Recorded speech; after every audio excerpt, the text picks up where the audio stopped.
All right. Good morning, folks. Give me a second here.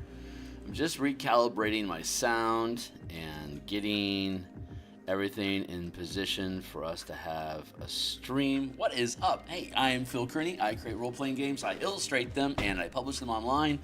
We're building stuff for Dungeons & Dragons 5th edition. Using the new 5.5e 2024 rules. We are creating, or rather updating for 2024, the color mana spell point variant rule system, and we have been developing martial powers. We've been developing martial powers here for 2 years now, and 2024 got announced along that way, which was great news because basically everything that happened with 2024 made integrating color mana and martial powers into 5e characters easier. It's just they get more resources which we can convert into mana instead of additional side resources. And the power scaling went up, so it made it easier for us to curve in point expenditure for like damage and bounded accuracy curves. So I'm thrilled with where it's going, and we've been running this series of going through all of the classes and subclasses basically for a third time. We initially built this out for 5e and started playtesting it, and then 5.5 UAs happened, so we started evolving the classes to catch up with where D&D Next was going, and then once it published, we were able to then repolish and reframe what actually was published as new class and spell information and start integrating that. And now we're playing PvP and D&D campaigns on my Discord server to test this stuff. Today we're going to be playing some Mage Tower PvP combat.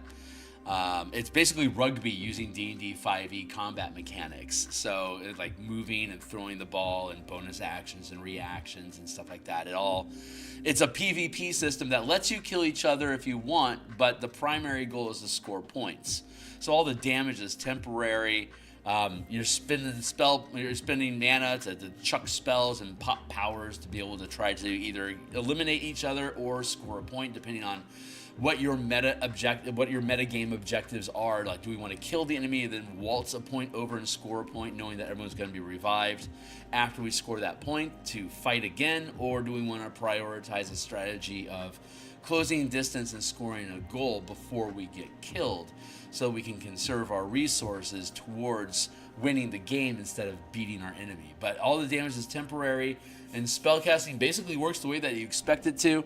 It's a lot of fun. Anyway, well, that's stuff that we do on our Discord, and we're going to be doing that in about 3 hours from now. So I have some time this morning. I like doing game design in the morning. It helps perk me up. I actually love doing artwork in the morning, Monday through Fridays, which is what we're typically doing, artwork for books that we publish.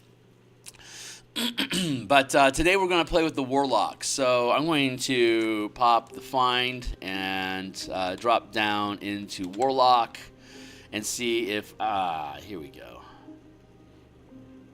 Warlock.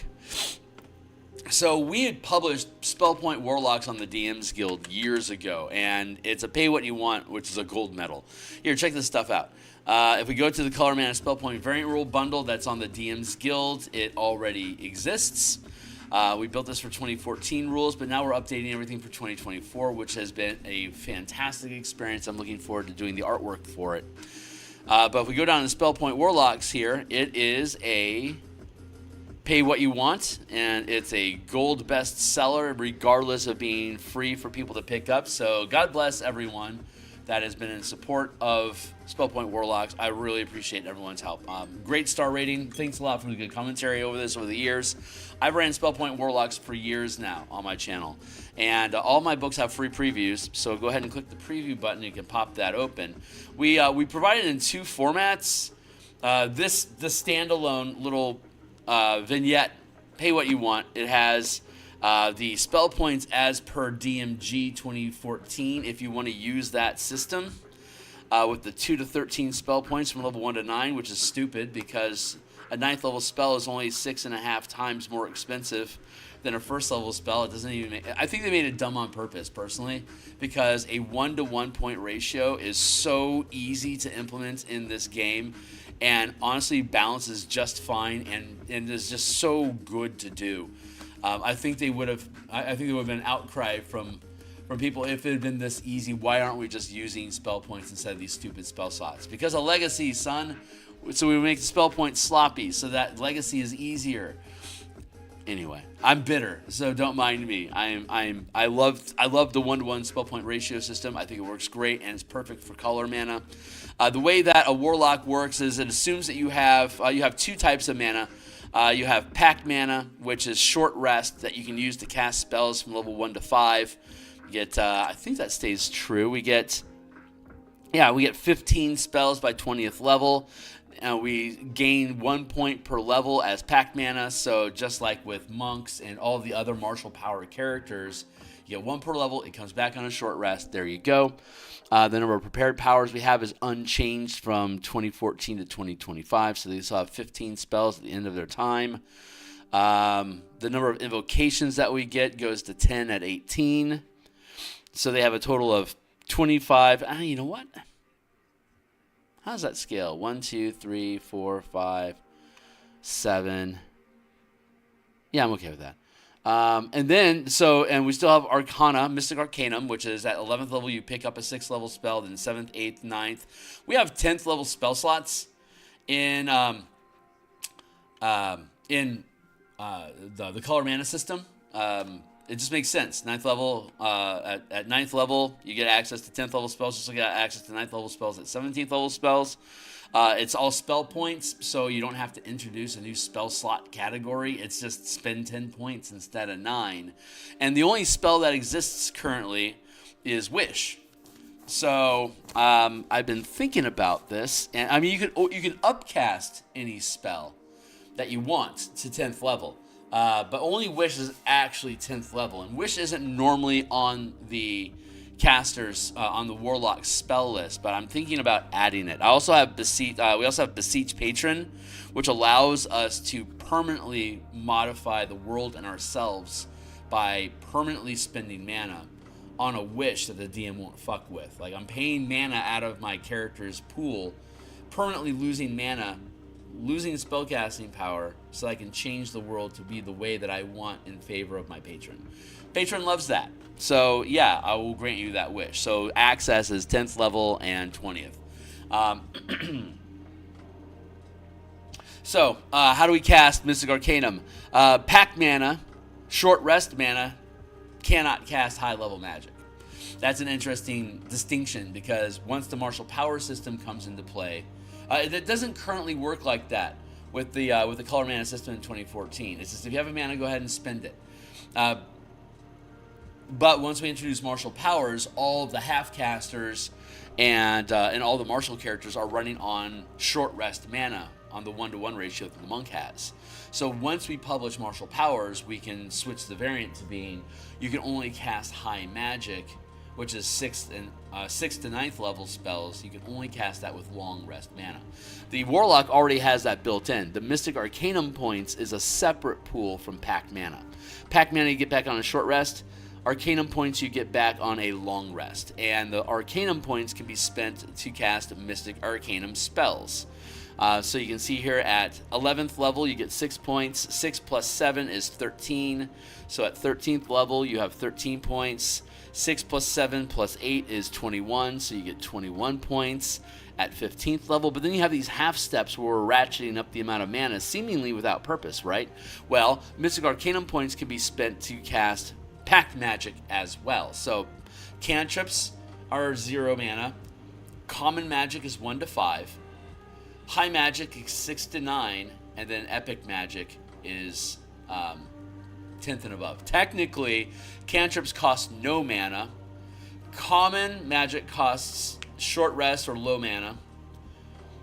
High magic requires Mystic Arcanum points or long rest mana. And then epic magic permanently costs you mana permanently. So that's technically how it works. So technically, like the wish spell that does all the little modifications and stuff, that's still technically just a 10th level high magic spell. Epic magic is when you permanently sacrifice your mana to make something happen. And in the game world, the narrative of that is when if I beseech my patron to like permanently change me so I always have haste active and it'll never end and I can't get shock. If it dispels, it just turns back on again at the beginning of my next turn. How much would that cost? And I've got a total of up to 10th level spells. I've got a total of 40 mana at 20th level that I have on a long rest. And I have 20 mana that I get back on a short rest. So for a permanent haste spell, a 3rd level spell, let's say 5 times its value, you would permanently sacrifice 15 points of mana to have haste permanentized on your character, no stun if it gets dispelled, automatically turns back on at the beginning of my next turn if it gets dispelled or hitting them anti-magic or whatever. Maybe the DM says that'll cost you 15 mana, and if you decide that's worth it, then you will permanently lose 15 Arcanum points out of 40. So that means you would only have 25 points, which means you would only be able to cast like a 6th, 7th, and 8th level spell, or like a 7th and 8th level and 9th level spell. Like you would severely limit the amount of high magic that you can cast. But you could spend, instead of casting Mystic Arcanum, you could spend your long rest mana on casting more Pact Magic. And because we have the granular spell points, a 1st level spell costs 1 point, a 2nd level spell costs 2 points, a 5th level spell costs 5 points. There's no spell slot, so you don't have to worry about that coarse grain of spending your power to cast spells. This puts the Warlock in scale with half-casters. So we give you access to martial powers as well, so the Warlock is the true Gish of 5.5 color mana. So you get access to martial powers, which scale at half casting from 1 to 5. The Paladin and the Ranger, which we've done on previous episodes, check the series on my playlists. We did the Paladin and the Ranger that has access to both their Paladin and Ranger spells, and they have access to all the martial powers, and when they prepare spells, they can choose powers or spells, whichever one they want. The Warlock is similar. They get 15 spells, and they can spend them on Pact Magic as usual, or they can spend them on mana, on martial powers. Even though they're full casters, the martial power system scales on the half casting progression. So a Warlock at 1st level has access to 1st rank powers and first level spells. At 3rd level, 1st rank powers, 3rd level, 2nd level spells, and then max rank, max level. And then at 5th level, you can see they have access to 3rd level spells and 2 mana. 2nd rank. So 2nd rank costs 2 mana. 3rd levels cost 3 mana. I have 8 spells between them to split between those. I could just, and then of course I'm going to get my bonus spells, which because of how the Warlock is configured, you always get spells. And you'll see later as we go through invocations, you can spend invocations to pick up additional powers if you want, including spending like combat feats, weapon masteries, damage types, like the whole smorgasbord of stuff. The Warlock can play with all the tools in the toolbox. That makes the Warlock the actual Gish of 5.5, which I personally, I believe that is how it was intended. I think the Warlock is like the Gish. So we build it accordingly. So we're going to go through the class features. Then we're going to go through the player's handbook published subclasses, patrons that are available, and then I'll probably call it a day at that point and prepare for playtesting later on today. So without further ado, we've gone through this a number of times, both back in 2014 using martial powers, and then updated again for 2024 with the actual new Warlock mechanics in general, and as well as the martial power stuff. Playtesting has been amazing, and we've slow cooked the hell out of this. It's taken 2 years for us to bring martial powers to this point, and I certainly have been in a hurry with it. But I'm glad I took the time, because I'm very confident with everything that's in this book. Right now, we're running through the book again to make sure there's no flaws along the way. So, Warlock class features. If a feature is not, if it's not mentioned, it's the same as listed in the player's handbook 5.5. We'll start with Pact Magic, which is that you can prepare a number of spells as listed above, up to 5th level. The amount of mana expended to cast is a 1-to-1 point ratio. When you finish a long rest, you can swap one prepared spell And you can swap all spells when you gain a level, which is, I think, a quality improvement for the cleric, the druid, and the wizard are true preppers that they can switch all their spells every long rest. But all the other classes, as written in 5.5, they can only change one spell when they gain a level. Sucks. So especially if you have a very slow-paced campaign where it could be like months where you stay at each level, I think that's oddly restrictive.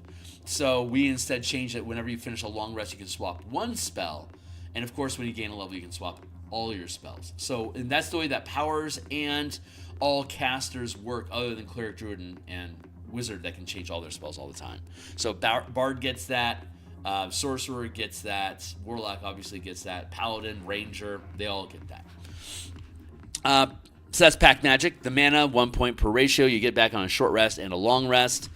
Your spellcasting ability modifier, you can choose intelligence or charisma. So the spellcasting as a spellcasting ability for your warlock spells. DC is 8 plus stat plus proficiency modifier as usual. I love multi-classing. So although we still have the charisma restriction for multi-classing into or out of warlock, once you're doing so, you could use intelligence instead of wisdom, intelligence instead of charisma. So you can pair well with like artificer is a great build, and of course wizard. So if you want to have that fantasy, you can blend those two together. Most of the classes in here allow you to use 3 different. I'm just gonna leave this like that though. So cheers. Spellcasting focus, arcane. You can use an arcane focus as a spellcasting focus for your warlock. Channeling, instead of preparing spells, you can prepare first rank martial powers. We'll say martial powers.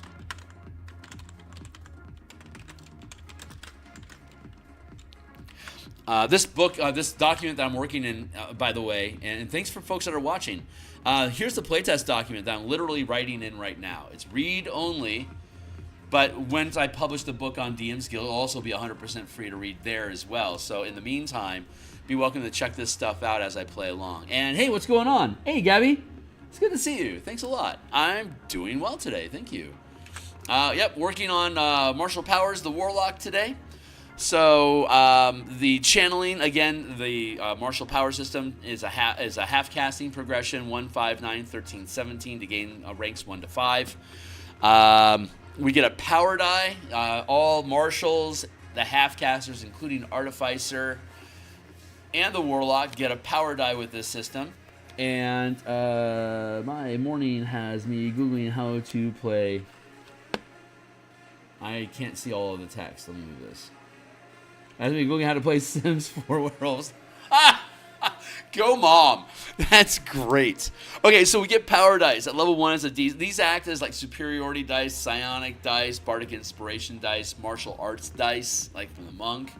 But it's universal for the marshals to use powers and for the half casters to use powers as well. So the warlock also gets access. D6 at 1.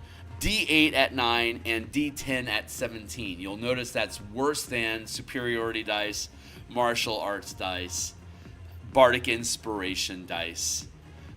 It's a die lower. It's a little less. I mean, on average, it's only 1 hit point. It's only 1 point less, but still, the numbers look. Big numbers go burr. Throwing bunches of D12s feels good, but the monk's martial arts dice replace power dice. So these dice are when you roll damage on stuff. If you dump mana into your damage, you add all the dice together and increase your weapon damage. Like Paladin Smite is a classic example of that. Spend some mana, burn your bonus action. Like at first level, throw 2 8-sided dice into it, or D6s depending on what kind of a strike power you're using. But the Paladin is a classic example of that. You tap as much mana, you burn you burn the mana, you deal extra damage when you smite. When you are boosting D20 checks, which are attack rolls, saving throws, ability checks, initiative, these are all D20 tests.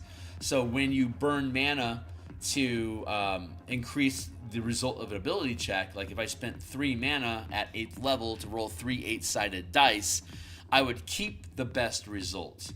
and add that to my ability check, my D20 roll, and my proficiency modifier if it qualifies. Instead of adding all 3 D8s together and blowing the bounded accuracy curve out the window, we restrict it so that when you're rolling dice, and this is in general, like including Bardic Inspiration, Bless, I think Flash of Insight is now a flat bonus instead of a die roll, but generally, if you can add dice to a D20 check, if there's multiple dice, we modify that in the system to be that only the best die will result. So if you have Bardic Inspiration and it's like a it's a D10 and you have a power die of a D8, you could roll 1 mana for D8 and burn your Bardic Inspiration for a D10. And if the D8 is higher than the result of the D10, you'll burn your Bardic Inspiration and take the D8 result. They don't add together because, again, the bounded accuracy curve of D&D caps the difficulty at 30. And if you have a bounded accuracy... Hold on real quick. Okay, so let's look at this. So I'm just going to pop open a sheet here real quick. Let's look at bounded accuracy. On a scale of 1 to... It's actually on a scale of 10 to 30 in difficulty. At level, so we'll have level and DC. Level 1 characters, level 5 characters, level 9 characters, level 13 characters, level 17 characters. DC for things that are difficult to achieve, DC 10. For level 5, it becomes 15. At level 9, it becomes 20. At 13, it becomes 25. At 17, the DC for checks and saving throws and stuff like could get all the way up to 30. Here's how that happens. What is your proficiency mod? At level 1, it's a +2. At level 5, it's a +3, +4, +5, +6. And then we have ability mod, which typically is going to cap at like +4, maybe +5 here, +5, +5. Maybe some classes at 20th level will get to +7. But typically at this point it's still limited to +5. Oh, I'm sorry. Yeah, it could get to... Yeah, we're capped at 20th level until stated otherwise. So that's our max there. And then we have our D20.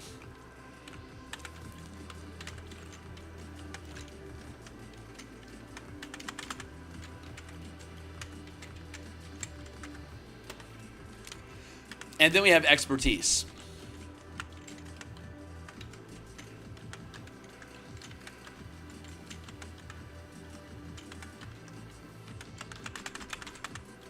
Range.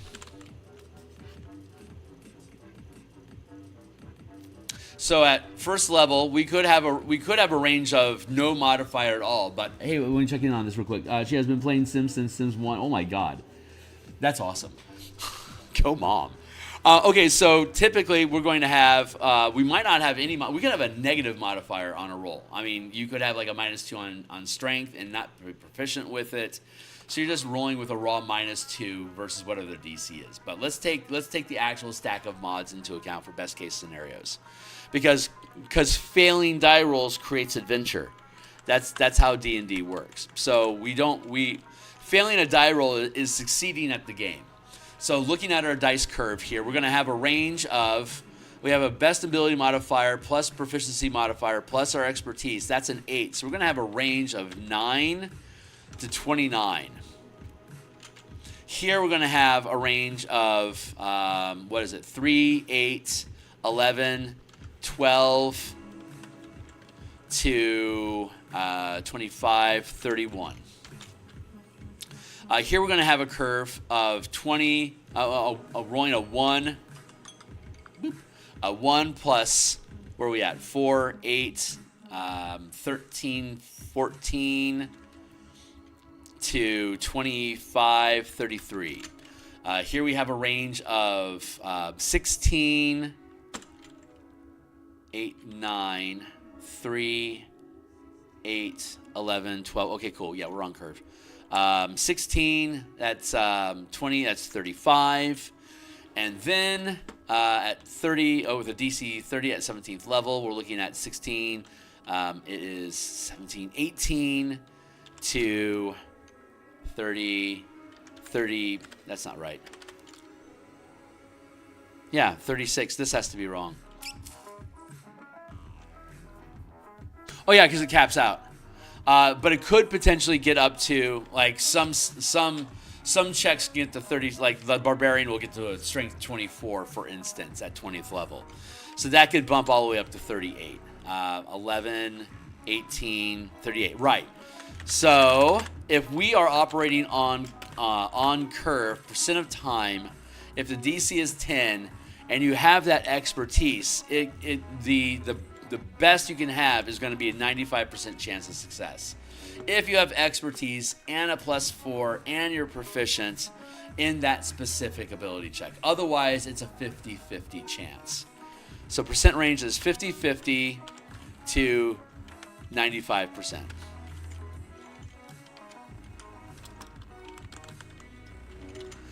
Here we're looking at the max, the DC is 15. We've got basically, it could be a 50-50 chance if we don't have, again, it's going to be a 25% chance if we have a 1, like if we have 0 modifiers and we have a penalty, actually, we could end up with less than 1%. But on average, we're going to see about a 25% chance, and then at best, at 31, it's a 50% chance. And we get down to DC 20. Again, we could have no modifier at all, and it's going to be, if we have a -5 penalty in something, it could be as low as 25%. I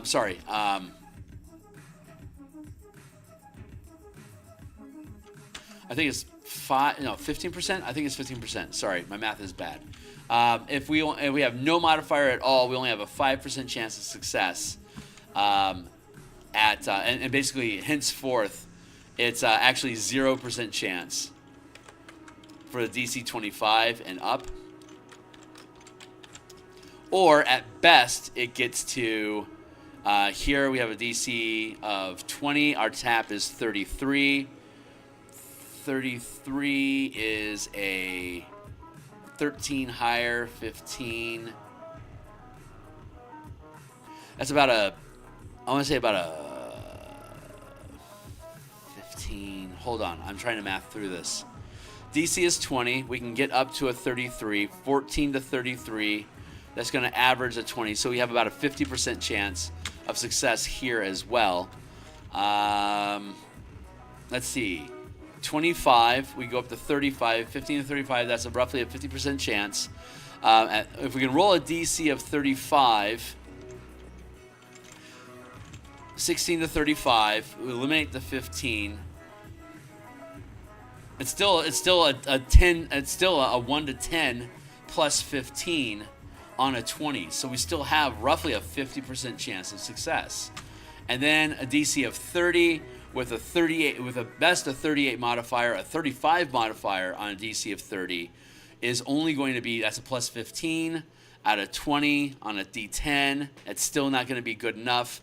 We still only have, so we only have about a 25% chance, or if we get up to the 38, about a 17%, about a 37% chance of success.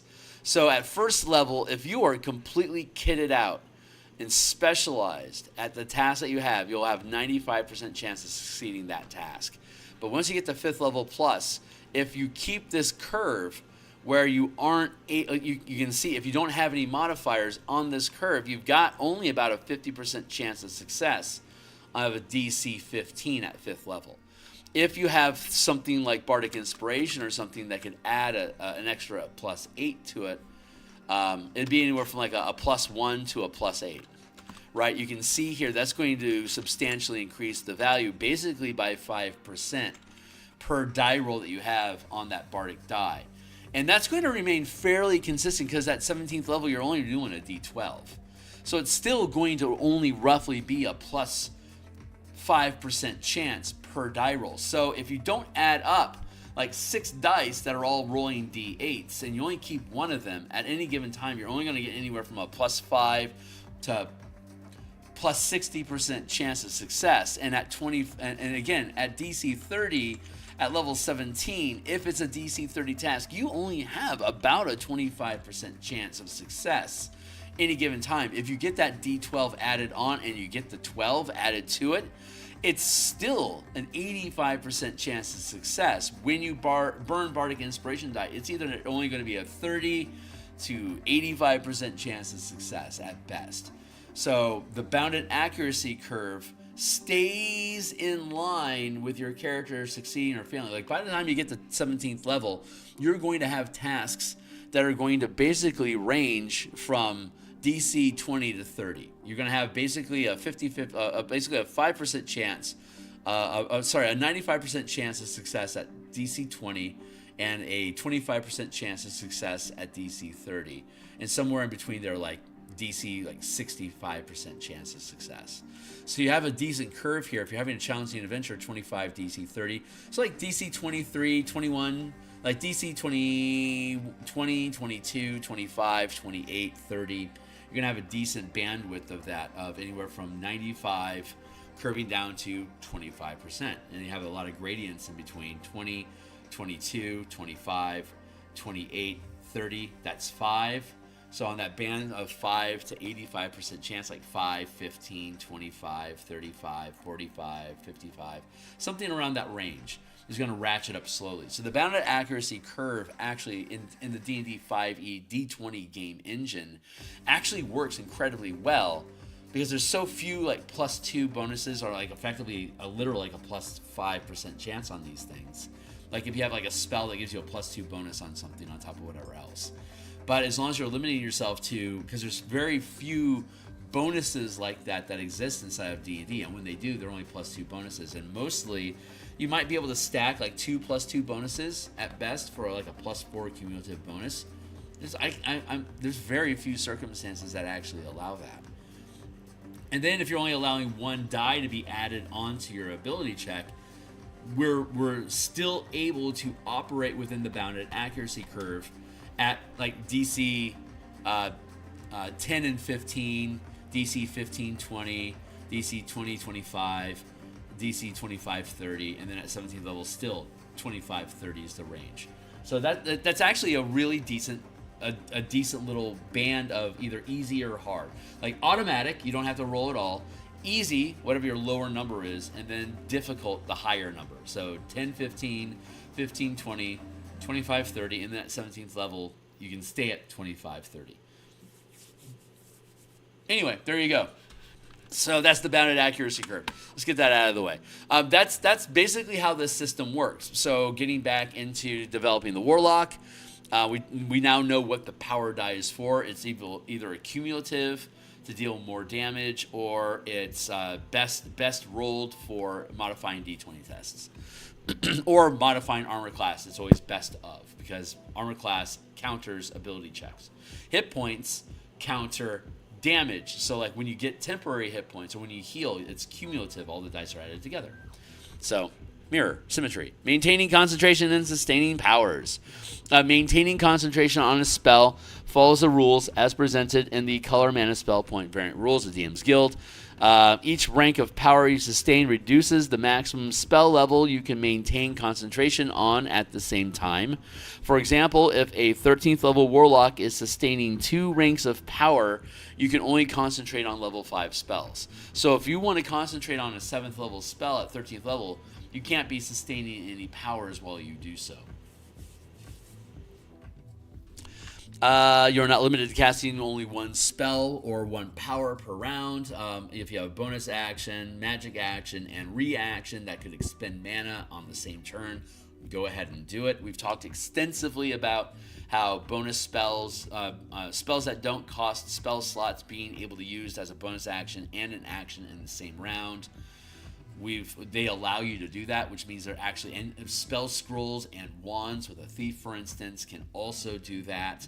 So obviously the game doesn't have a problem with you being able to cast a bonus action spell and a magic action spell in the same turn.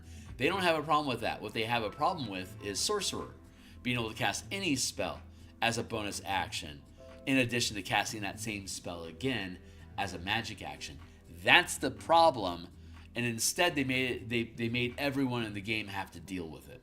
They could have just made it, hey, when you use Quicken Spell with a sorcerer, if you've already used the magic action to cast a spell, you can't use it. You can cast it, but you can use it to cast a cantrip. If you've cast a cantrip, you can do this. Once you do this as a bonus action, afterwards, if you want to use your magic action to cast a cantrip, that's fine, but you can't do so with anything that actually requires a spell level. So you could have limited that just to the sorcerer and just left this open, but they were trying to change as little as possible from 5 to 5.5 for some reason. So they didn't make that change. They can. They already did in limited circumstances. We're just opening that up.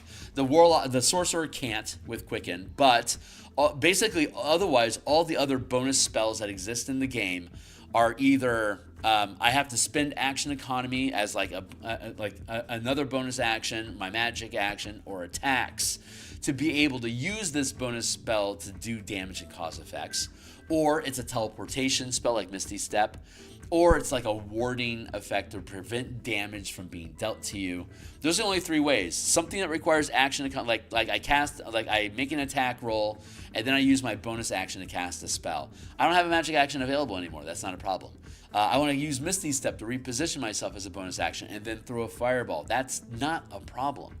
I want to cast a bonus action to summon Spiritual Weapon, and then I'm going to use my bonus action every round after that to attack with it. That is also not imbalancing. So it actually works. It's Wizards is burdening themselves with tradition, their own traditions, and it's limiting what the scope of the game can be. As a third party couture designer, I do not have these constraints.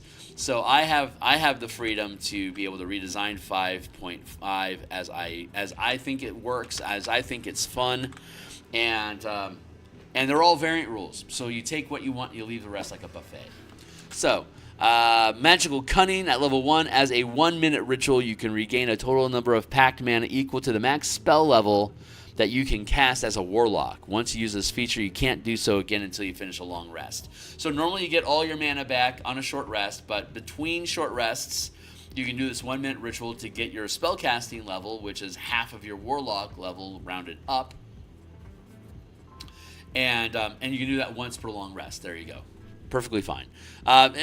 Monk and Warlock have a starvation issue in that their mana is used for everything that they can do.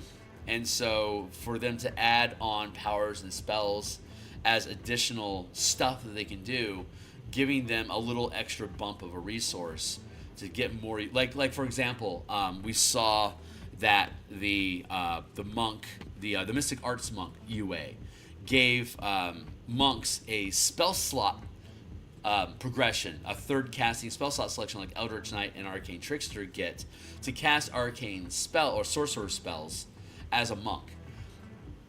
With our system, we just give you more mana to tie into your key, so you can spend it either on spells or on monk abilities or martial powers, your choice. So Magical Cunning is a good job for that additional resource. Eldritch Invocations, you can swap one invocation whenever you finish a long rest. All invocations when you gain a we're going to push that back to when you finish whenever you gain a level.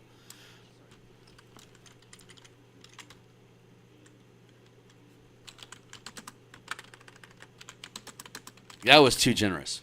Because the Warlock, I believe as written, Warlock can only change one per level, and I wanted to keep it that way. Because we give you the chance to change your powers and your spells when you finish, change one of them when you finish a long rest, and all of them at a level. Invocations will have more persistence. Let's look at invocations. I believe that's the same. Where'd you go? There.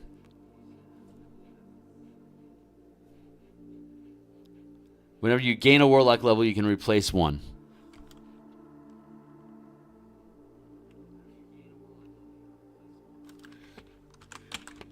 And let's add that language back in. If one invocation is prerequisite for another you currently know, all other related invocations must be swapped before the prerequisite invocation is swapped as well. You can't replace an invocation if it's prerequisite for another invocation that you have. That's a better way of wording that. So let's go back to our bounded accuracy curve table here. Cut.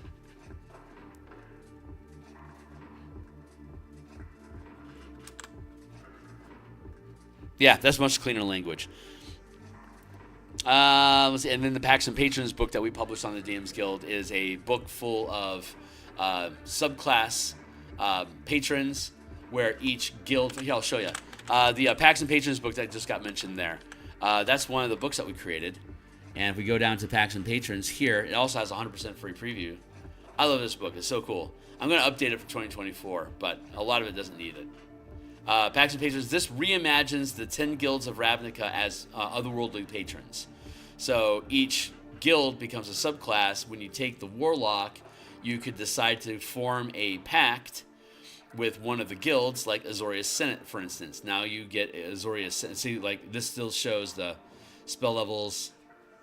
Your character level 1, you get first level spells. 3, you get third, etc. This is still built in that format. We're probably gonna rebuild this eventually. But yeah, you get your bonus spells that are considered Azorius Senate spells, so you can cast them with white blue mana, and then all your subclass features and stuff here as usual. So we have all 10 of them throughout here. This is such a fun book to build and illustrate. And then we have a bunch of bonus invocations that are themed off of Magic the Gathering cards. We also have extra pact boons. We have the Pact of the Cauldron. And it has 5 different invocations themed around the 5 colors. And we have, again, 5 boons that are also themed around colors. Pact of the Cloak. It creates storing, extra dimensional space, deception, air movement, phasing, and shadow. Other than shadow, this is a lot of blue energy coming out of here. The Cauldron, I think, has black energy coming off of it. Pact of the Fang has green vibes coming off of it. Like being able to wild shape like a druid is one of the invocations you can pick up if you have Pact of the Fang. Pact of the Lantern is light, so this is a white themed boon that lets you like create auras and create radiance and burning light that damages undead. Hey, what's up? The stat blocks for it is so it's we're almost lost in the sands of time. I watched a video that really reminded me how important in the Internet Archive is. It was Dungeon Dad video. Oh yeah, right on. Good words. And then on top of that, on top of the boons, we just have like raw invocations. One of the invocations we have, it used to be extra pack boon, but now they make boons invocations, so we can get rid of that / fix it, and probably change the illustration here. A guild fanatic. I love this. I love this one. As long as you are a have one of the guilds as your patron, you can sacrifice your invocation to gain renown. Because in Ravnica, they use the renown system from renown from 1 to 51. You basically go on adventures and perform tasks for your guild to increase your renown. And as your renown increases, you gain more abilities, which we lean into with the color mana system. Higher access to renown gives you access to more colors, more spells in the color that you want. So gaining renown is important in the color mana system, in the color mana game. In Ravnica in particular, it's perfect. But yeah, the Warlock can sacrifice their invocations to gain renown. So we get 10 invocation. We get 10 invocations over the course of 20 levels. That's an extra 20 renown that you get right there. So it's a guild mage, which is what we call a warlock that has a guild as its patron. They naturally like it's very normal for them to just dump all their invocations into renown so they can ramp up their rank in the organization, which is appropriate for a guild mage as opposed to like a barbarian gruul might be gaining renown, but that's not their focus. They're just bashing skulls and gaining renown as a result of it. But a a Gruul Warlock that basically carries the magic of the guild for the Gruul clan, they're going to ramp their renown up as much as they can so that they can gain status and authority over others. That's just how the renown or respect. In the case of Gruul, they would resist authority, but they would mad respect a guild mage of Gruul because they are the most gruely Gruuls of all the Gruul. So they are the waykeepers. They are the shamans to look to, regardless of what their class is. But in the Warlock, that renown. Anyway, there you go. So that's the Pacts and Patrons book. Check this thing out. It's 100% free preview. It's chock full of my art and ideas from me and my crew. So be welcome to check that one out. But that's what it's referring to here when it says check out for additional invocations and prerequisites. Check out the Pacts and Patrons. Right on. Okay. Warlock subclasses. Of course, we get those at 3rd level. Here, I'm getting rid of some spaces in here. Feats at 4. At level 9, we get Contact Patron, which is you always have Contact Other Plane spell prepared. With this feature, you can cast the spell without expending mana to contact your patron, and you automatically succeed on the spell saving throw. Once you cast a spell with this feature, you can't do so this way again until you finish a long rest. Easy enough. Little ribbon features like that we allow to be spent without using mana. Or you can expend 5 mana to regain.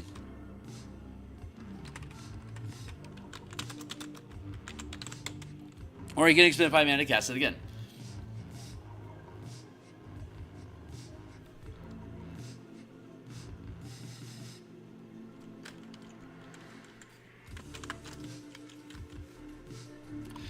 Mystic Arcanum at 11th level. You can prepare a 6th level spell at 11th level, 7th and 13th, blah, blah, blah. These are considered high magic. We talked about that earlier. You get your Mystic Arcanum points that can be spent on Mystic Arcanum. If you don't care about Mystic Arcanum, you can spend those Pact Mana points. You can spend those points on Pact Magic, which is level 1 to 5. So you can just like ultra cast low level spells. Like again, at 20th level, you're gonna have a total of 60 mana. 40 Arcana points and 20 Pact Mana. And a 1st level spell will still cost 1 point. So you could cast a 1st level spell 60 times and then take a short rest and cast it 20 more times. Don't worry, the wizard gets 80 mana at 20th level and can just cast a 1st level spell 80 times. But there's so many things that you can do with mana that you can burn through your mana pool and not just be an ultra caster, but you can if you want to. Talked about maintaining concentration and sustaining powers. Let's see. I actually want to No, we're gonna leave it like that. We're good with that. Magical Cunning, Warlock subclasses, Mystic Arcanum, Arcanum points. When you're using color mana, Pact Mana is 1 color. For you as a Warlock, Common Magic level 1 to 5 is 1 color, and Mystic Arcanum is another color. So, like in the case of, like say Gruul, we've been talking. In the case of Gruul, their colors are red and green. So when you make your Gruul character, at first you're only using 1 color. So, like let's say you decide to go with red because you think the emotion and the kinetics of red is more appropriate for your character. Cool. So when you gain Pact Mana, that is considered red mana. Red spell, red mana, 1 point per level. A 3rd level spell costs 3 points. If it's a red spell, it requires at least 1 point of red mana. The other 2 points could be anything else. From level 1 to 10, you only have 1 color. You'll have 10 mana at 10th level. It'll all, in this instance, all be red. At 11th level, when you gain Mystic Arcanum, your high magic, 6 to 10, is going to be a different color. So in the case of Gruul, all the guilds of Ravnica have 2 colors. And I think dual colors work best with this color mana system. You could have all 5 colors in your mana pool and all 5 color spells to spend them on. But I actually think the system works best when you limit yourself to 2 colors. And all your spells are either 1 color or the other or both. That's the best. That's just me. I just think that narratively, I find that's the best. You can explore all colors in the rainbow as you please, but with this system, you only have to divide your mana pool into 2 different colors. You get tons of mana. It's easy enough to manage, but once you've started going through your day, you have to start paying attention along the way and plan for it. So it gives that planning foresight metagame back to casters that we lost in 2nd edition. Well, basically in 3rd edition, we had to prepare spells, and we could spin the spells on wherever we want. Magic got looser and looser as we gained more and more editions. It used to be super strict, where it wasn't even a spell. It was like you gain 1 first level spell, you gain 1 first level spell and a 2nd level spell. You get 2 first level spells, a 2nd level spell, and a 3rd level spell, and you had to prepare them specifically, like Magic Mouth for 2nd level, Fireball for 3rd level, Shield and Magic Missile for 1st level and 1st level, and that's it. That's all I get for today. No cantrips, no nothing. It got looser along the way to the point where we just have a spell point slot. We have just spell points and a stack of spells that you can spend those spell points on. It's very loosey-goosey MMO style. This is tightening it up a little bit, where you're like if you only have red and green mana as a Gruul, you can only cast red and green spells. If that spell you want to cast is white, you can't cast it as a Gruul character unless you can research or otherwise find it cast as green or red, or you can prepare it twice. So like a Warlock could burn invocations and spell slots to prepare a spell that they normally wouldn't have access to, eating up their resources to do so until they can research it. And the renown that you gain from your guild allows you to research spells of a level equal to times, I think it's times 3. 3 times the level of the spell is the amount of renown you need to use their resources for free to get the spell. Otherwise, you actually have to spend gold on it to make use of research space and libraries and stuff like that. And you can always go to an Arcana library or a temple or whatever to change, or like a sanctum to change your cleric, druid, or wizard spells or sorcery spells into the colors that you want. In the Ravnica setting, in Theros, and in Strixhaven, a place to go to do that is built into the game as temples, guild halls, and college facilities. All of them are designed to make use of renown for you to cultivate your mana pool or your spells to be the colors that you want. It's a meta game that you play in the color mana system in these campaign settings. And of course you can find a book of red where all the spells in the book are red. Now you can spend time researching that book to make that spell for you red. And when you finish it, you take the magic from that book, and now you can redify whatever spell it was that you just burned out of that book, whether you're a wizard or not. You can destroy the spell to claim that magic to make it your own. And so, like, you can do like prayer beads for clerics, and you can do wreaths for druids, emblems, or prayer beads would work for paladins as well, and wreaths would work for rangers as well. There you go. Anyway, those are the ideas. Casting pack mana and powers. Oh, that's right. We were looking at Mystic Arcanum, so we walked through that. So the Mystic Arcanum points.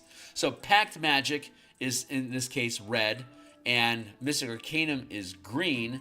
You get packed mana, which is red, to cast red spells, but the Mystic Arcanum points are both red and green. So the Mystic Arcanum is green, packed magic is red, and the Mystic Arcanum points are both green and red. So you can use Mystic Arcanum to cast your high magic spells, and you can use it to channel your packed magic, but you can't use packed magic to channel Mystic Arcanum. You see that separation there? So that allows you to make everything a mana pool, but now you have a separation between the two, because one is one color and the other is another color, and you only have the long rest mana to use for both. So that's a fun mechanic for the Warlock to resolve all those mechanics elegantly, using color mana narrative as a mechanic to do so. So I'm pretty proud of that. How are we doing on time? 7:30. I've got 2 hours, so we're doing good. Actually, I got about an hour and a half. I need to cut out of here at 9 o'clock just to have some me time before some prep time. So, invocations. And then epic boon. Beseech patron. You can make an epic wish. Again, burning your mana permanently to permanently impact yourself or the world around you. And then Eldritch Master. When you use cunning magic, you regain all your pack mana. So that's such a bullshit level 20 ability. Beseech patron and divine intervention. And petition spirits for the druid. These are all these are all things that we upgrade our characters with, our high magic characters. So okay, invocations, agonizing blast. I think this is unchanged. Choose one of your known warlock cantrips that deals damage. You can add your casting ability modifier to that spell's damage. You have to be 2nd level, and then have a warlock cantrip that can deal damage. Armor of Shadows. You can cast mage armor on yourself without expending mana or using spell components. That's great. I think these are really good uses of invocations to eliminate the need for mana to cast them. I like that. Devil's Sight. You can see normally in dim, light, and darkness, both magical and non-magical, within 120 feet of yourself. Devouring Blade. This is the Gishy stuff. By spending invocations, you can ramp up and deal multiple attacks like a fighter can. So the action economy of the martial power system allows us to sacrifice attacks to generate temporary mana. So like if I wanted to cast a spell, if I had a bonus action spell I wanted to cast, and I have 3 attacks, I could make an attack, hit, sacrifice 2 attacks to generate 2 points of mana for free, and then use my bonus action to cast a spell that would be modified by the attack, like Paladin Smite spells, or like Ensnaring Strike for a ranger, for instance. I could fire an arrow, and then with my extra attack, sacrifice them to generate mana to cast Ensnaring Shot for free. I can sacrifice my bonus action to generate 1 point at 1st level, 2 points at 9th level, and 3 points at 17th level. And I can sacrifice my reaction to generate 1 point of mana. And all that mana burns. I lose that mana at the start of my next turn if I haven't used it. So I can stack up a bunch of mana as a reaction to cast a high-level spell if I wanted to for free, or to drastically reduce the cost. I can only do that during combat. And the Warlock is able to do that with instant and concentration spells only. So I can sacrifice my action economy to generate a concentration spell effect on myself, which of course I could lose right away if I'm gishing and get hit and then have to make a saving throw and fail it. So being able to generate free mana is something that you want frontliner and combat characters to do, because they're going to be taking so many hits, they're going to be dropping their spells a lot. So they're going to be sacrificing their action economy to recast spells. And in this case, we allow you to generate mana to do more. Like if I want to hit you with an attack and dump a bunch of mana into it, I could sacrifice my reaction, I could sacrifice my bonus action, and I could sacrifice my other attacks to potentially do 5 mana worth of damage. I can't do that until 17th level. At 5th level, I'm capped at 2nd rank powers, so I can put up to 2 mana into any power that I trigger. But like at 9th level, I'll have 2 attacks, I'll have 2 mana from a bonus action, and I'll have a reaction. So that's going to be a total of 5 mana that I can generate over the course of 1 round. If I sacrificed all of my action economy, I could generate 5 mana and then like use it during movement, like for Abundant Step to fly and to leave fire behind me to damage people. I could literally sacrifice all my action economy and still damage people by using my movement and expending mana while I move to deal damage to people that I pass through. So fun stuff, different powers. We'll look at those later. So yeah, Devouring Blade, that gives us extra attacks, which allows us to generate more mana during combat if we want. Again, the Warlock is intended to be the top Gish. It is the ultimate Gish. It gets access to both all the powers, power dice, and spellcasting up to 10th. So it has all the tools in the toolbox it can use, but it has to decide how much of each toolbox does it want to use. So if you like gishing, Warlock is by far the best gish, and a lot of the invocations we can get allow us to gish harder, right? So if we're using martial powers, you replace Eldritch Strike with the 26 strike powers we have in martial powers from level that rank up to 5th. But again, going through just keeping martial powers in mind, keeping spell points in the book that this is going. Martial powers is a whole separate thing that we're going to build as a separate book that will then modify how color mana works for the half-casters, Gish, and martial characters. So, Eldritch Mind, when you fail a Constitution saving throw to maintain concentration from taking damage, you can use a reaction to reroll, taking the new result. Here we have Eldritch Smite, which is not for use with martial powers. 5th level, Warlock, Pact of Blade Invocation. When you hit a creature with a Pact weapon, as a bonus action, you can expend Pact mana to deal an extra 2d6 force damage per mana expended this way, up to... What does it actually read as? Hold on.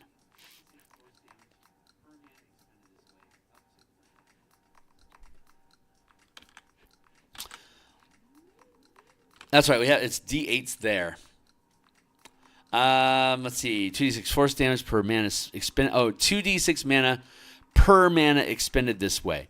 So it's a d8 plus d8 per mana spent up in here. I'm actually...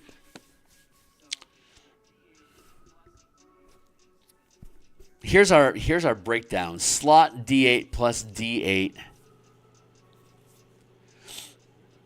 equals an average of 32. And if we're doing 2d6 mana, it breaks down to 35.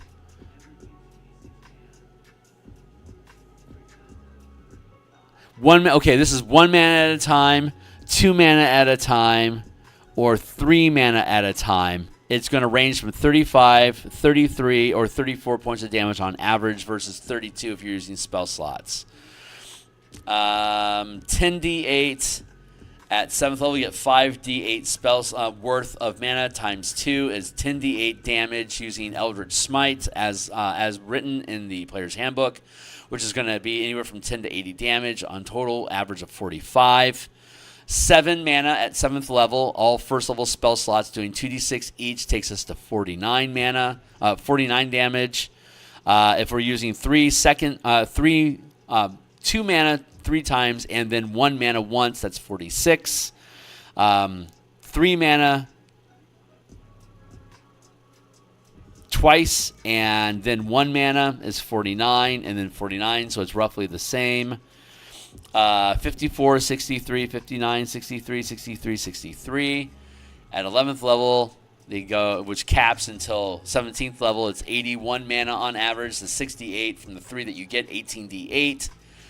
Equals 81 damage on average versus our 77, 72, 76, 77, 77. And then it ends up scaling at 16th level to 112, which is significantly more.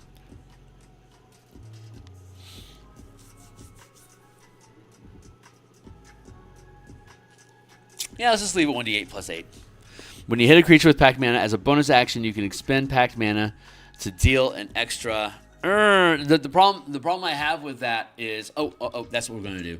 1d8 force damage per mana expended this way up to the maximum spell level, a maximum level of Pact magic you can cast as a Warlock, maximum of 5, and you can give the target the prone condition if it is huge or smaller.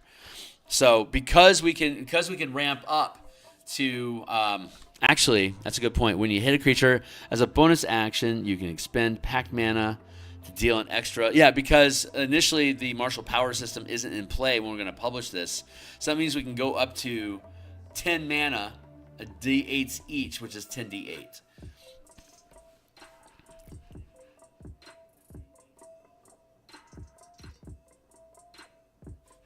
How's it written in here? Expend a Pact mana. Okay. Let's see. When you hit a creature with your weapon, as a bonus action, you can expend Pact mana to deal an extra d8 force damage per mana expended this way, up to the maximum level spell. There. Okay, great. So I can get rid of all this shit. I don't need that anymore. It's a little weaker than the Paladin. I'm okay with that. The Paladin has to spend mana as a bonus action to trigger their d8 plus their 2d8. So they have to sacrifice their bonus action to get to the same level But the Warlock gets there faster at level 9 for 5d8, while the Paladin is still going to be at 9th level, or rather 11th level as a Paladin. They're still going to be limited to 4d8 compared to the 5d8 that the Warlock is going to be able to use, and the Warlock can do it without using their bonus action. So when you hit it's amazing that they are allowing the Warlock to be able to retain the ability to do this on hit. But it does require them to use invocations to get access to more attacks. So did it say once per round at least? Yeah, once per turn. There we go. That's important. We're gonna keep that in play.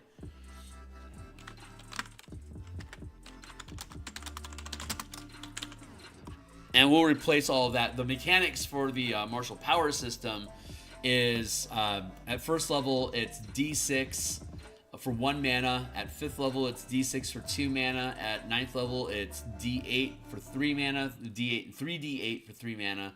2D6 at 5th level. 4D8 at 17th level, and 5D10 at 17th level. And if you spend a prepared power, you can upgrade that to a D12 at 17th level. The monk automatically gets it as a D12 at 17th level, and the paladin, and you can do that with every attack, just like 2014 paladin. So a 17th level paladin with 2 attacks could do 5 mana for 5d8 on 1 attack, 5 mana for 5d8 on the next attack. The paladin specifically, uniquely, if I spend my bonus action, I can add additional dice on top of it. So, like, if I'm a 17th level, it's again, and the progression is 1 mana for bonus action at 1. Bonus action is worth 2 mana at 9th and 3 mana at 17th. So a 17th level paladin could spend 5 mana to do 5 dice of damage on 1 attack, and if you hit with the other attack, I could dump 5 mana in and spend my bonus action to deal 8 d10 damage. So that would be both attacks if they both hit, and I spend my bonus action. There you go. A fighter could spend make at 20th level, make 1 attack and spend 5 mana for 5d10, and you get 4 attacks at 20th level. So each attack, I can spend all 20 mana on a fighter in 1 round if I hit with all 4 attacks and dump 5 mana into each of them. So the fighter can deal more smite damage than the paladin in a round of combat, but it's going to cost a lot, while the paladin could potentially just use their bonus action to generate 3 points of mana and do it for free forever. So fun balance. So anyway, Eldritch Smite, Eldritch Spear. Choose one of your known cantrips. Its range increases by number of feet equal to 30 times your Warlock level. Is that how it's listed? Wow. Okay, so that's 60 times. Jesus. Okay, cool. Repeatable, you can take this for each one. Phoenix Vigor, you can cast False Life without expending mana or using material components when you do. Instead of rolling to determine how many temporary hit points are gained, you automatically gain the maximum results. Nice. And you can just do that over and over again. Again, it's going to cost you your magic action to do it, but you're going to gain temporary hit points. So it's kind of... You're kind of holding the line. You're not making any progress on killing your enemies if you spend all your action economy giving yourself temporary hit points, but your enemy can't kill you as long as they can't get through your temporary hit point pool. So THP is a good means of tanking and holding the line. Gaze of Two Minds. You can use a bonus action to touch a willing creature and perceive through its senses until the end of your next turn. As long as the creature is on the same plane of existence as you, you can take a bonus action and on subsequent turns to maintain the connection. Extend the duration until the end of your next turn. The connection ends if you don't maintain it in this way. When perceiving through the other creature's senses, you benefit from any special senses possessed by that creature. And you can cast spells if you're within 60 feet. Gift of Depth, breathe underwater, swim speed. You can also cast Breathe Water once without expending mana or using material components. You cast water breathing. Yeah. You gain the ability to cast it this way when you finish a long rest. Finish a long rest. Or expend 3 mana, no. While casting.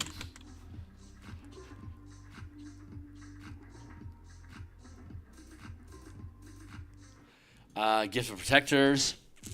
You allow a number of creatures equal to your Warlock spellcasting ability modifier.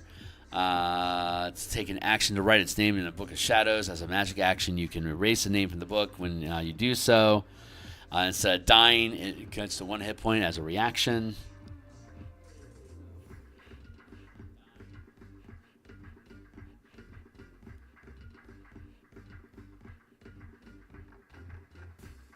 Magic trigger. You can no longer benefit from it until a long rest. Okay, cool. And it doesn't require a reaction. It just happens. I love that. Investment in the Chainmaster.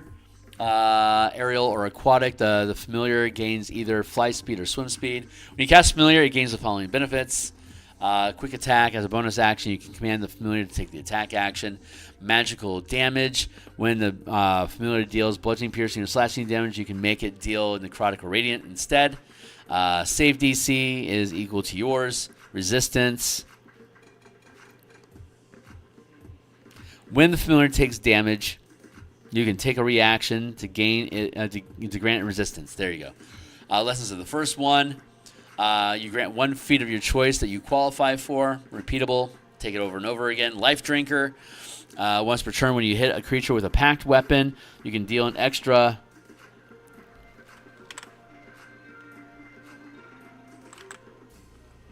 Life Drinker.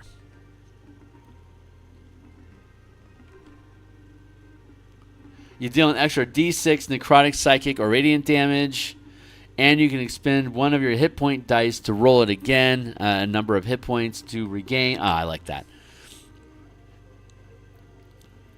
And you can expend 1 of your hit point dice to roll it and gain a number of hit points equal to the roll plus your Constitution modifier. Huh.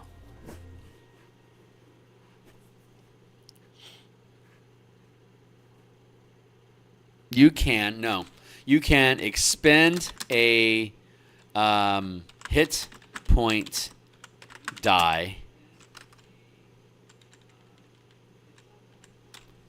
to deal necrotic, psychic, or radiant damage, your choice, to the creature, and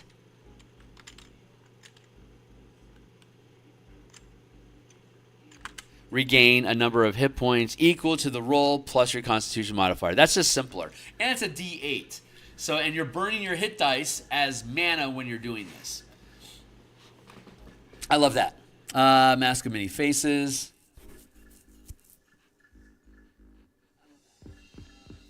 Let's see, Mask of Many Faces. When you cast Disguise Self without expending mana, you can alter Self without expending, Silent Image without expending, cast Invisibility on yourself without expending mana. In Darkness, you can cast Jump on yourself without expending mana.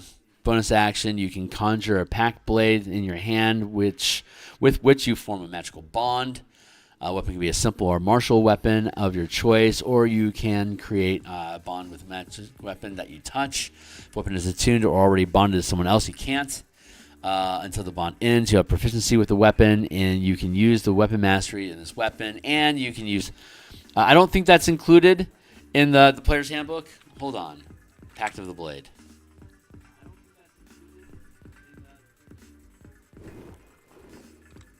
Yeah, we allow, because this system is Gish.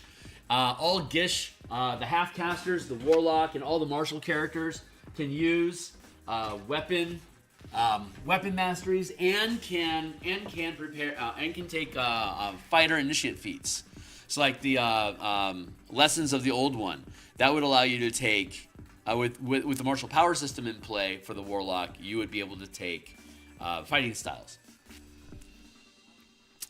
Let's see. If weapon is attuned, whenever you attack with the bonded weapon, you can use your Warlock spellcasting ability modifier. It can deal radiant, psychic, necrotic. Ends if... Here, let's do that. 1, 2, 3. Pact of the Chain. You learned some Find Familiar spell and can cast it as a magic action without expending mana. When you cast the spell, in addition to the normal form of familiar can adopt, you can also get an imp, pseudo-dragon, quasit, skeleton, slod, tadpole, sphinx, wanderer, sprite, or venomous mink. Additionally, when you take the attack action, you can forgo one of your own attacks to allow your familiar to make one attack with its own with using its reaction.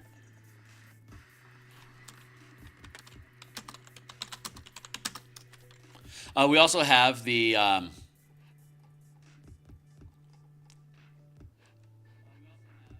investment of the Chainmaster.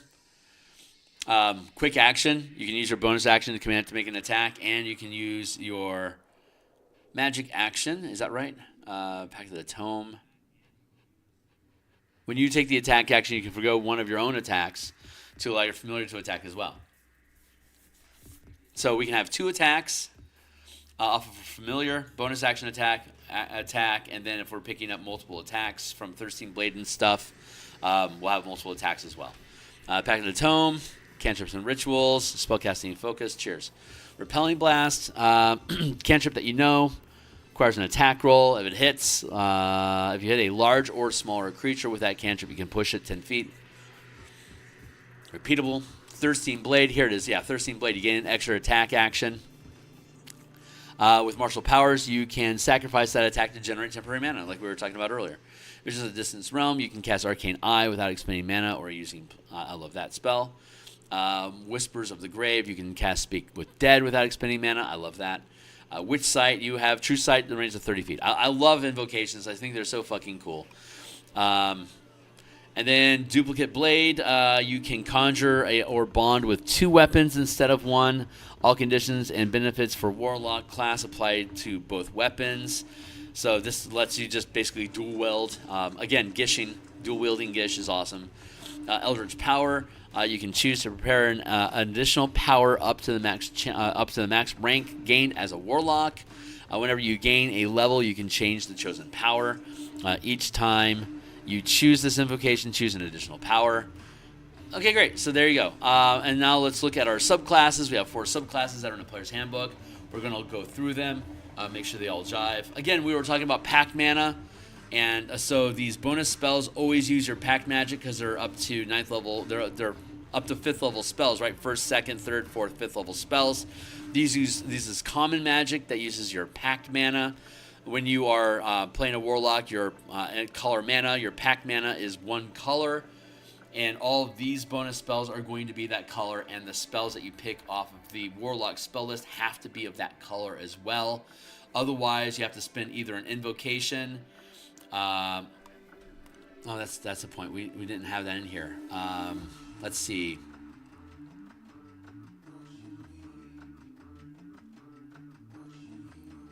Let's go with...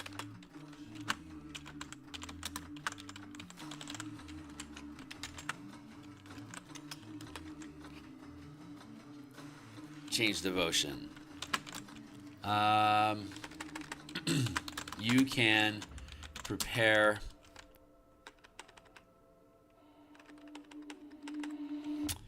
let's see how I want to word this.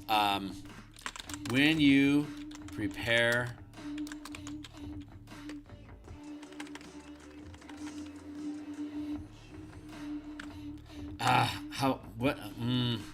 when using prerequisite, let's put a prereq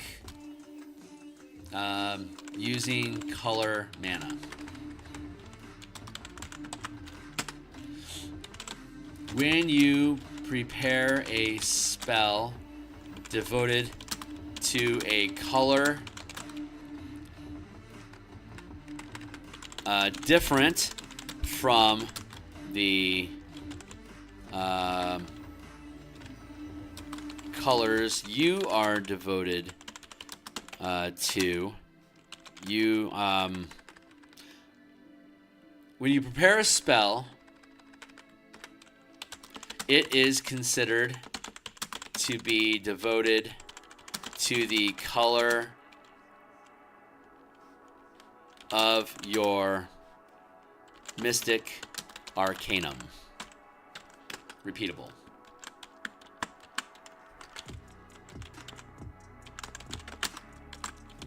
You can cast. You can take this. What's the wording?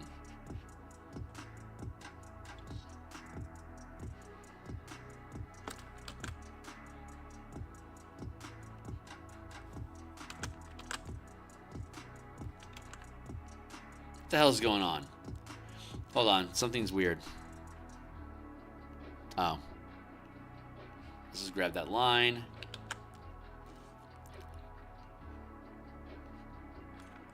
There. You can take this invocation more than once, choosing a different spell when you do. When you prepare a spell, it is considered to be choose a spell you have prepared that is a color that is devoted to a color different from your Mystic Arcanum. When you prepare this spell,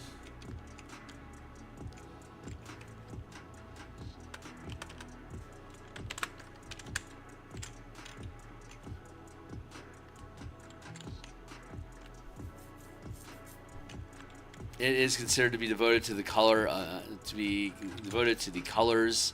Yeah, to the colors. S. Like again, Gruul is red-green. If I take this and I decided to pick up, I don't know, Warding Bond, it would be considered both red and green for my character. So it's cost me an invocation to do that. So I want to change this.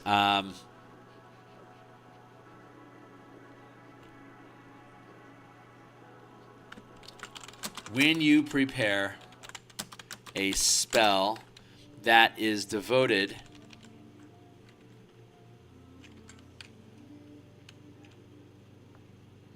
it is considered to be devoted to the colors of Mystic Arcanum. You can gain this invocation more than once, choosing a different spell when you do.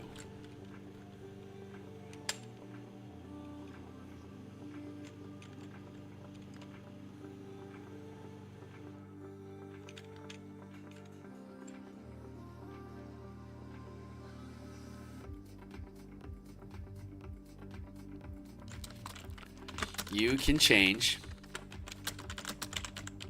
which spell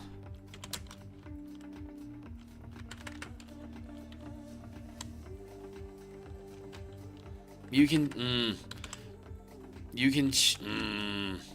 choose which spell is modified by this invocation when you finish a long rest. Which is when you would switch your spell.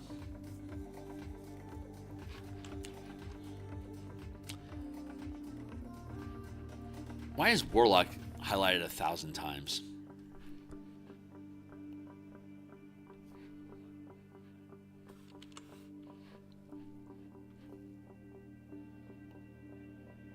Is there already a why is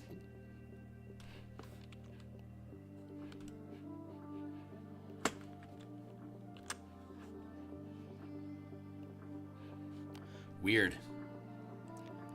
That was really weird. Okay, cool. Let's keep moving. Let's see. Right.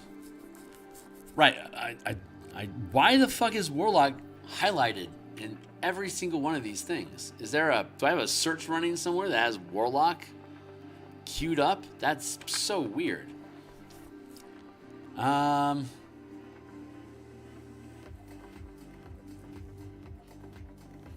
don't know why it's doing that. That's so weird. Okay, whatever. And it doesn't technically appear in any book because they forgot to print the stat blocks. Right on. Okay, great. Again, I don't know why Warlock is highlighted in every one here. That's really weird. I can't figure that out. Archfey spells. When you reach a Warlock level specified in the bonus spell... Why is it doing that? Thank you, Timely Timer. Okay, let's get after it. We spent enough time. I've got about an hour. So let's see if I can get through these invocations, or through these Archfey. It shouldn't be difficult. These are spells. They're automatically going to be whatever your pack mana color is. In the case of Gruul that we've been using, our Gruul wizard, our Gruul Warlock has red pack mana, so these spells are cast as red. Like Blink is normally a blue spell, but for our Warlock, it will be our Gruul Warlock. It will be red. Step of the Fae. Misty Step is always prepared, considered a Warlock spell, and doesn't count against the total number of spells you can prepare. And you can cast Misty Step as a first level spell. In addition, whenever you cast that spell, that's 1 mana. In addition, whenever you cast that spell, you can choose to expend additional points of mana to add one or both of the following additional effects. Refreshing Step. Immediately after you teleport, you can expend additional mana up to the maximum packed mana magic level to gain a pool of temporary hit points, equal to the result of rolling a number of d6s equal to the amount of mana expended this way.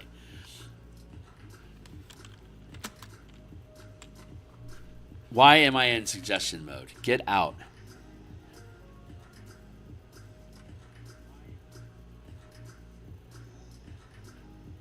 Editing mode.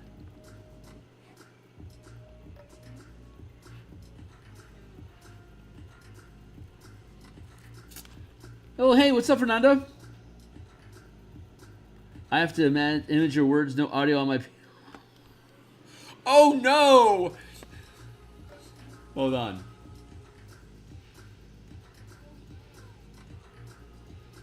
Sign into chat. That's weird. Okay, whatever. Oh no! I was going to type, but never mind. Okay, so Step of the Fae stays prepared. So Warlock, it doesn't count as level. You can cast this step. In addition, whenever you cast, immediately after you teleport, you can expend additional mana up to your maximum packed magic level to gain a pool of temporary hit points equal to the result of rolling a number of d6 equal to the amount of mana expended this way. The temporary hit points can be divided between yourself and any number of other creatures that you can see within 10 feet. You can expend additional mana up to your max to gain a number of temporary hit points equal to the result of rolling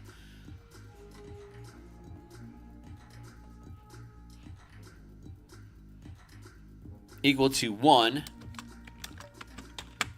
plus the amount of mana expended this way. So we already spent 1 on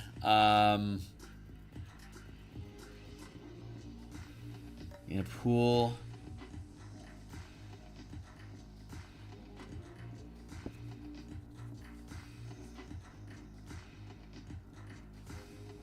Up to your maximum packed magic level. Nah, I don't want to give you the +1 because you can already overspend. Okay, cool. Let's see. And then Taunting Step. You can choose to expend 1 additional point of mana to forest creatures within 5 feet of you. 5 feet of the space you left to make a Wisdom saving throw against your spell save DC or have disadvantage on attack rolls. And then level 6, Misty Escape. You can cast Misty Step as a reaction in response to taking damage. When you cast that spell, the following additional modifiers are now among your steps of the Fae options: Disappearing Step and Dreadful Step. You can choose to expend 1 additional point of mana to have the invisible condition until the start of your next turn, or until immediately after you make an attack roll, deal damage, or cast a spell.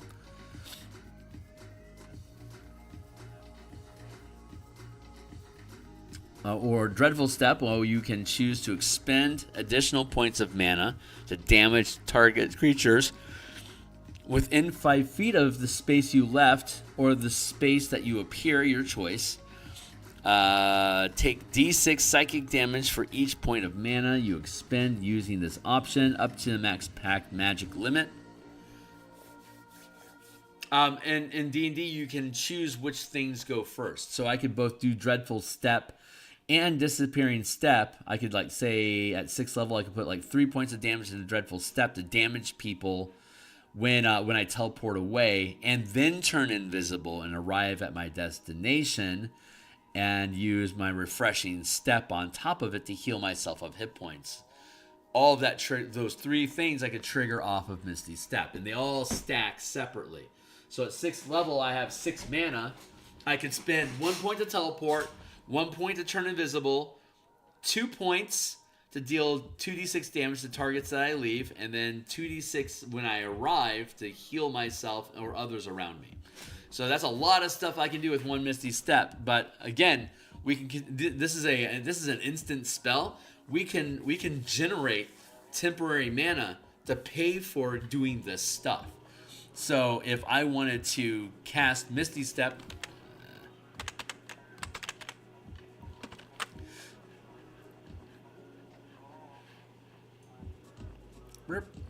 there. So when I cast Misty Step for 1 mana as a bonus action, I could sacrifice both of my attacks and my reaction to generate 3 points of mana for free that I would then be able to use to modify the Misty Step spell. So I could use temporary mana to turn invisible. I could use temporary mana to cast Misty Step, and then I get that 1 point I could use to deal 1d6 damage. At 6th level, I can spend up to 3 mana. So at 6th level, I have 6 mana in my mana pool. I can spend 2 more of them if I wanted to then deal 3d6 damage to targets within 10 feet of me when I leave, and then arrive invisible. And there you go. It only costs me 2 mana to do that because I sacrifice my action economy to generate mana to do it with. I'm going to put a caveat in here. Additionally, when you cast that spell, you can choose to expend additional points of mana to add 1 or both of the following additional effects. These are considered exploits.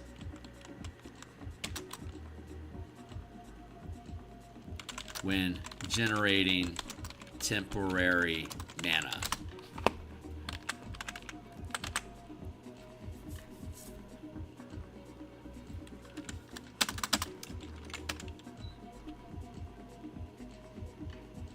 I love Archfey. I love combining mana this way. It's so much fun. Combining mana and your action economy to generate mana, it literally allows you to Nightcrawler. And because in combat, you can generate temporary... You can't generate temporary mana out of combat, but in combat you can. You can literally teleport every round of combat using this without ever running out of mana, as long as you're willing to expend some of your action economy to generate mana. At 9th level, when you can generate 2 points with your bonus action, you have 2 attacks and a reaction. That's 5 mana total that you can generate. You're going to have to use some of your action economy to teleport. Like, you're going to have to use your either reaction or your bonus action to teleport because it's Misty Step. But if you throw yourself into enemies and then use your reaction to teleport, you could technically bonus action and fuck around and then reaction out. Bonus action, reaction, not make any attacks at all, just deal damage in and out as you bounce. But you can do that for free. I love that. I love Nightcrawler. He and Nightcrawler, Rogue, Domino, and Psylocke are by far my favorite X-Men / mutant type characters. Beguiling Defense. You are immune to charm. Cool. In addition, immediately after a creature you can see hit you with an attack roll, you can take a reaction to reduce the damage you take by half round down, and you can force the target of the attacker to make a wisdom saving throw against your spell save DC. On a failed save, the attacker takes psychic damage equal to the damage you take. Once you use this reaction, you can't do so again until you finish a long rest, unless you expend 2 points of mana, no action required. You can read a reaction, reduce damage. Oh yeah. Reaction for damage reduction is worth 2 mana. Yeah. Misty Fey Magic. Immediately after you cast an Archfey bonus spell by expending mana, you can cast Misty Step as part of the same action for 1 mana, plus any additional Step of the Fey options. So if I wanted to cast Blink. I can then spend 1 extra point to teleport to Misty Step along with Blink, or Greater Invisibility and Misty Step, or Seeming. And these are all such fucking great spells, man. Really, really good spells. I love the Archfey. This is such a great class. But that's all we needed to do. I'm actually pretty content with it. I'm glad we did a little bit of modification on language. It only needed a little modification on the language. But that's where we're at with this project. We're fine-tuning it. So here's our bonus spells for Celestial. Healing Light, you gain a pool of D6s that you can use to restore vitality to your allies. The number of dice in the pool equals 1 plus your Warlock level. As a bonus action, you can heal yourself or 1 creature you can see within 60 feet of yourself, expending dice from the pool. The maximum number of dice you can expend at once equals your 1 plus your spellcasting equals 1 plus... Yeah, I see Tex. What's up? It's too focused on Misty Step. Oh, you think so? But you get your invocations that you can get all the powers. There's 171 martial powers. All the spells that you get from your spell slots, which can also be used to spend mana. There's a ton of stuff that you can do, and I think I personally think. I love it. Again, I love the Nightcrawler fantasy. This is like Nightcrawler, the subclass. I absolutely fucking love that. So I respect that you think it's too focused. I think it's perfect for like doing Nightcrawly sort of stuff. I think it's absolutely perfect. This plus Pact of the Blade, plus Thirsting Blade. To have 3 attacks at 11th level, and to be able to generate 3 points of mana with those attacks, to then spend 1 point as a bonus action, to then deal 2 kicker effects for free, and then to be able to do it again as a reaction and dump more mana into it. I love that. I love that. That is my favorite. It is so cool. But hey, what can I say? I'm just a geek. Yeah, I mean, it's basically a society of Nightcrawlers. But yeah, I will forever geek out and love those. Okay, Healing Light, we get our pool of D6s. As a bonus action, you can heal yourself, blah, blah, blah. Okay. Radiant Soul. Resistance to radiant damage. Once per turn, when a spell you cast deals radiant or fire damage, you can add your spellcasting ability modifier to that spell's damage against one of the spell's targets. You can add your spellcasting ability modifier to the damage. Oh, okay, got it. Extra damage to fire and radiant. Cool.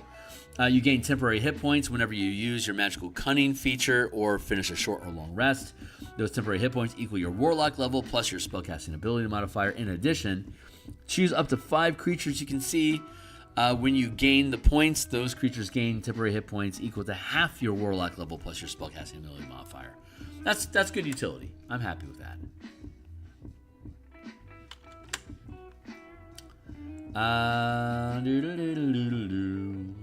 Searing Vengeance. When you or an ally within 60 feet of you is about to make a death saving throw, you can unleash radiant energy to save the creature. The creature regains hit points equal to half its hit points maximum and can end the prone condition on itself. Each creature of your choice that is within 30 feet of the creature takes radiant damage 2d8 plus your spellcasting level and are blinded. Once you use this feature, you can't use it again until you take a long rest or expend 5 mana to gain it again. No action required. It's a pretty shitty class in general. This subclass is subpar to me, but I like the healing. So as a bonus action, you can heal yourself or 1 creature you can see within 60 feet of you, expending dice from your pool. Roll a dice. Your pool regains all expended dice when you finish a long rest. You can choose to expend mana, to regain 1d6 for each point expended. This way, no action required. This is far less efficient than Cure Wounds. You get Cure Wounds as a spell. So I don't know why you would ever want to use this other than the fact that it is a bonus action to build that battery. I'm leaving that. It's not a good option, but I'm leaving it in there in case for some reason you'd want to use it.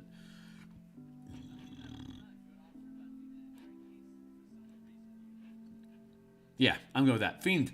Let's go to Fiend. In my opinion, the Celestial Warlock should have been more focused on radiant damage rather than healing. Yeah, I can see that. The Sun Soul really no, that was a monk. They had the Sun Soul monk that's all about radiant damage. To me, Warlock and Monk are so similar. It's like Monk is a Warlock that sacrificed their Mystic Arcanum and invocations to gain a whole bunch of shit.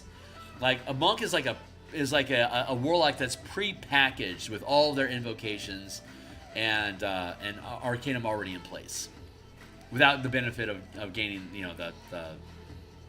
the Mystic Arcanum, like the actual high magic. Anyway, Fiend. Dark One's Blessings. Here's our spells. Cool. I don't disagree with you. That could have been a direction they went. I think they ended up doing that with the Spellfire Sorcerer. That would have made the Spellfire Sorcerer. I think the Spellfire. Honestly, thinking about it, I think the Spellfire Sorcerer is probably just like, no, that was a sorcerer. That's not a warlock. Anyway, yeah. There definitely was room for radiant damage.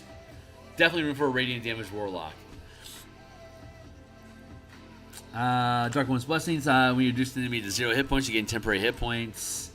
Plus your warlock level, minimum of 1 temporary hit point. You can also gain this benefit if someone else reduces an enemy within 10 feet. Moreover, you can expend additional mana when you gain temporary hit points this way, gaining 1d6 additional temporary hit points for each point of mana expended this way up to your maximum pack magic level. When you make an ability check or a saving throw, you can use this feature to add D10 to your roll, and you can do so after seeing the results of the, but not before the roll's effects occur. You can use this feature a number of times equal to your spellcasting ability modifier, but you can use it no more than once per roll. You regain all expended uses when you finish a long rest, and you can regain 1 by expending 1 point of mana, not 2. 6th level, 1 point of mana. It's a D10. That's eventually. This feature to add 1 power die. Now, eventually it'll be a D10. If it's a D10, it's worth 2 points. If it's a power die, it's worth only 1 point because that scales over time. Fiendish Resilience. Choose 1 damage type. These, instead of these D6s, these really should all be power dice.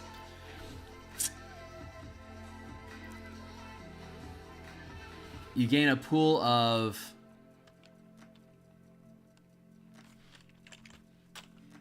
power dice.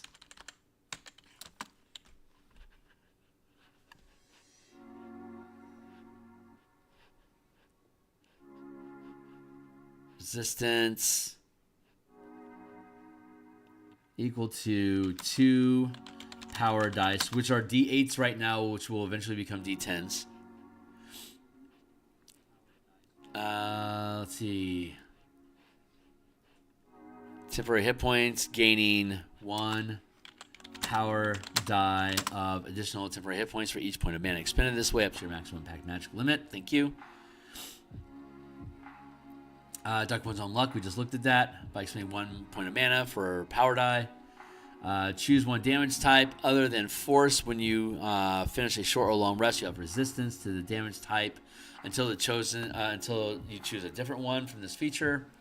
Hurl Through Hell, 14. Once per turn, when you hit a creature with an attack roll, you can try to instantly transport the target through the lower planes. Hurl them through hell. 8d10, which is basically 8 power dice of psychic damage. It has the incapacitated condition until the end of its next turn when it returns to the space where it was occupied. Once you use this feature, you can't use it again until you finish a long rest, unless you expend 5 mana to regain it. Great Old One, Warlock spells. Awakened Mind replaces Awakened Mind. We don't need to say that. That's redundant. What time is it? How are we doing? 8:11. We're doing great. We're going to finish these 4 subclasses and we'll be done for the day. So, Awakened Mind, as a bonus action, choose a number of creatures up to the number equal to the spell casting ability modifier, minimum of 1, that you can see within 30 feet of yourself. You and the chosen creature can communicate telepathically with each other while they are within a number of miles equal to your spellcasting ability modifier. To understand each other, each creature must mentally use a language the other knows. The telepathic connection lasts a number of minutes equal to your Warlock level. You can choose to maintain concentration as a level 1 spell to extend the duration of the bond. If you end the effect without losing concentration, you regain the expended point of mana.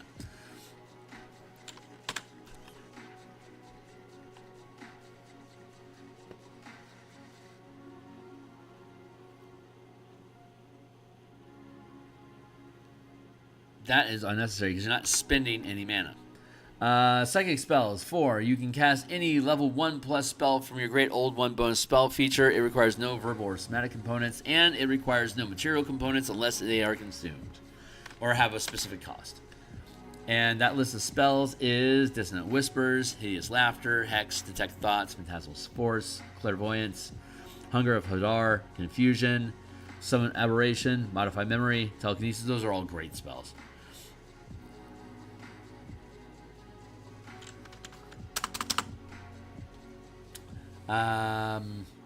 Clairvoyant Combat. When you form a telepathic bond with a creature using your Awakened Mind, you can force that creature to make a Wisdom saving throw against your spell save DC. On a failed save, that creature has disadvantage on attack rolls against you, and you have advantage on attack rolls against them. Once you use this feature, you can't use it again until you finish a short, long rest.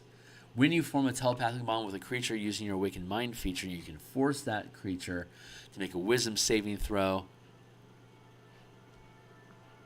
Disadvantage once you use this feature. Unless you spend 2 mana while you maintain the connection. So that's a lot of advantage and disadvantage. That's permanent advantage and disadvantage, basically, for combat. Okay, 2 mana, that's worth it.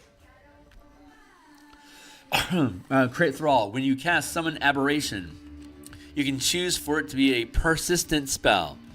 You can cast...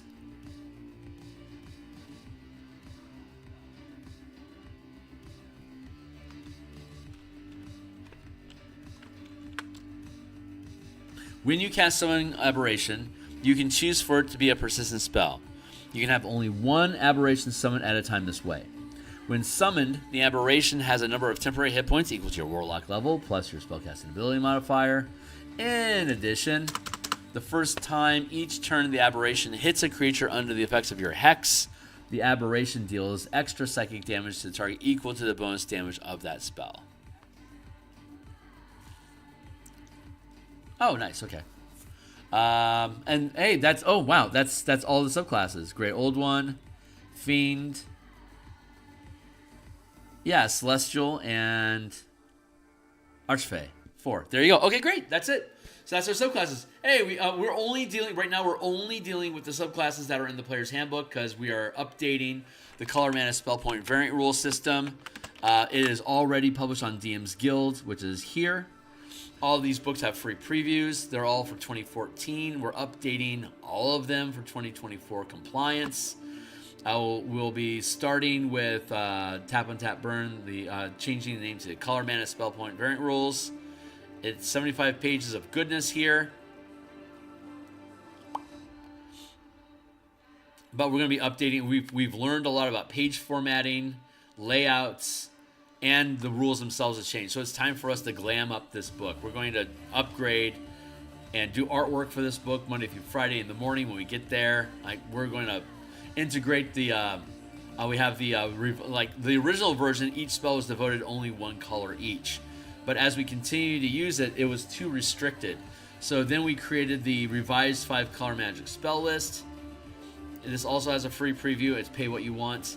And this converts it further delves into the different aspects of magic and different damage types associated with each color of magic to create spells that have multiple colors, like Ray of Frost is white, blue, and green. Even though it's a cantrip, it's still related to those 3 colors because Ray of Frost deals cold damage, and cold damage is devoted to white, blue, and green. So, like, Fireball is still only, like, red magic is devoted to, fire is devoted to red magic, full stop.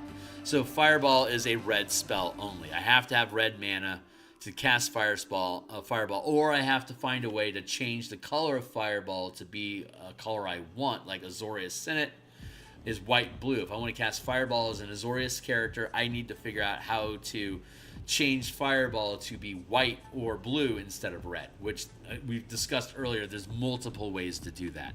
It's a fun metagame. Yeah, I know, right? There is no Hexblade in 2024 Player's Handbook. So initially, it's not there. We'll eventually add that on our Patreon, or if it gets published officially, we'll update it to match whatever that is, and then release that with that book. Like we're gonna do a Color Magic of Faerun, updating the subclasses, all the subclasses that are in the Faerun Adventurer's Guide. We're going to release that as probably as a pay what you want to add on to the value of this core mechanics book. So keep an eye out for that stuff. We'll publish it first on Patreon, and eventually get around. If they eventually publish stuff for officially published stuff, we'll change it to comply with what they have, and replace our Patreon with the official version, updated with the official rules, and then probably publish that on DMsGuild. But like Eldritch Knight, like for example Echo Knight, that'll never be an official DMsGuild thing, because Echo Knight was an Alexandria thing from Critical Role.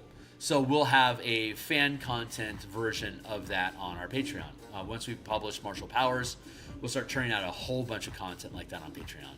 So stick around for that stuff. I'm going to go ahead and kick out of here. We've got Strixhaven Mage Tower competitions happening in about an hour and a half, in about an hour and 15 minutes from now. So I'm going to bounce out of here. I'm going to update my characters for 14th level. I'm going to do that off screen because I want to have some breakfast while I do it, and I don't want to do that on stream. So I'll be back on stream on Monday morning to continue doing artwork. I will be back Monday night. We're going to pick up working on the Spelljammer Mecha Kaiju Bastion Eberron campaign that we've been building. And then Saturday next week when we come back, we'll update the Artificer. And then moving forward from there, we'll be updating Martial Powers and probably start doing game design and rebuilding the books. So we already have our table of content laid out. We know what material we need. Saturday next week, Saturday next week we'll do Artificer, and then from there on forward in April, we'll be rebuilding these books. We'll be doing some of that work on Saturday mornings, and when we get around to doing the artwork, we'll do that Monday through Friday in the mornings, and we'll keep building the books until they publish on DMsGuild. Cheers. All right, that's it for now, guys. I'm out of here. If you think this stuff is cool and you want to stick around and support the channel, God bless you. Like, subscribe, hit the bell icon for notifications when we're live in the future. Blip like that, and well, anyway, cheers. That's it. I'm out of here, guys. I'll see you on Monday. Bye.